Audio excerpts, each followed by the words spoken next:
తెలుగువారి #1 choice Telugu matrimony. Pulivendula ZPTC ఎన్నిక ప్రచారం అసెంబ్లీ ఎన్నికలను మించిపోయింది. పార్టీలు పోటాపోటీ ప్రచారానికి సాయంత్రం 5 గంటలకి తెరపడింది. చివరి రోజు టీడీపీ, వైసీపీ హోరాహోరీగా ప్రచారాలు నిర్వహించాయి. మరోవైపు దాడులు, కేసులతో పులివెందుల అట్టుడికింది. ఆగస్టు 12న జరిగే పోలింగ్ కి అధికారులు అన్ని ఏర్పాట్లు చేస్తున్నారు. పులివెందులలో 11 మంది, ఒంటిమిట్టలో 11 మంది పోటీలో ఉన్నారు. పులివెందులలో ఎలాంటి అవాంఛనీయ సంఘటనలు జరగకుండా పోలీస్ శాఖ పకడ్బందీ చర్యలు చేపట్టింది. పులివెందుల, ఒంటిమిట్టలో ఫ్రీ అండ్ ఫెయిర్ ఎలక్షన్ జరిగేందుకు కట్టుదిట్టమైన చర్యలు తీసుకున్నామన్నారు డీఐజీ కోయ ప్రవీణ్.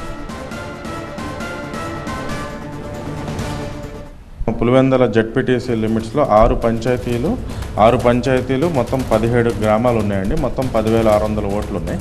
అలాగే ఒంటిమిట్టకు వచ్చేటప్పటికి మొత్తం 30 పంచాయతీలు అయితే, గ్రామాలు అయితే కలిపి 30 దాకా ఉన్నాయి. అక్కడ 24,000 మంది ఓటర్లు ఉన్నారు. అక్కడ 700 మంది సిబ్బందితో మనం అక్కడ వేస్తున్నాం. ఇక్కడ కూడా సుమారుగా 650-700 మందితో ఇక్కడ కూడా మనం బందోబస్తు ఏర్పాటు చేసిన జరిగింది.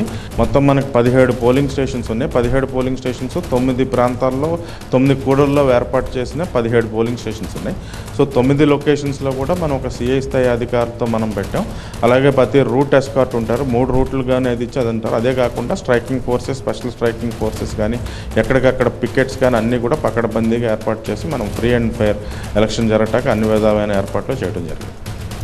సో ప్రస్తుతం అక్కడ పరిస్థితి ఏంటి వివరించడానికి మా ప్రతినిధి సుధీర్ లైవ్ లో సిద్ధంగా ఉన్నారు. సుధీర్, సాధారణ ఎన్నికలు జరుగుతున్నాయేమో అన్నంత టెన్షన్ కనిపించింది, అంత హడావుడి కనిపించింది. ఈ నేపథ్యంలో పోలింగ్ సజావుగా సాగడానికి ఎలాంటి ఏర్పాట్లు చేశారు?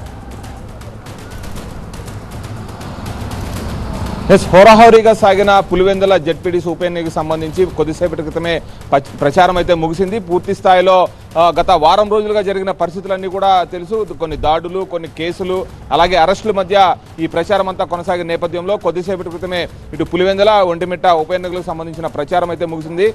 దీనికి సంబంధించి పోలీసులు అయితే కట్టుదిట్టమైన ఏర్పాట్లు చేశారు. దాదాపు పులివెందుల్లో ఒక 700 మంది, అలాగే ఒంటిమిట్టకు సంబంధించి ఒక 650 మంది, మొత్తం దాదాపు 1,400 మంది సిబ్బందితో, పోలీసు సిబ్బందితో పోలీసులు బందోబస్తు అయితే ఏర్పాటు చేశారు. 21 సెక్టార్లుగా వీటిని విభజించి పోలీసులు పూర్తి స్థాయిలో భద్రతా చర్యలను అయితే చేపడతామని చెప్పారు. అంతేకాకుండా పులివెందులలో ఉన్నటువంటి 15 పోలింగ్ బూత్లు కూడా సమస్యాత్మకంగా ఉన్నాయి కాబట్టి ప్రతి పోలింగ్ బూత్ దగ్గర కూడా కట్టుదిట్టమైన ఏర్పాట్లు చేశాము. స్ట్రైకింగ్ ఫోర్స్ను కూడా ఏర్పాటు చేసినట్లు డీఐజీ చెప్పారు.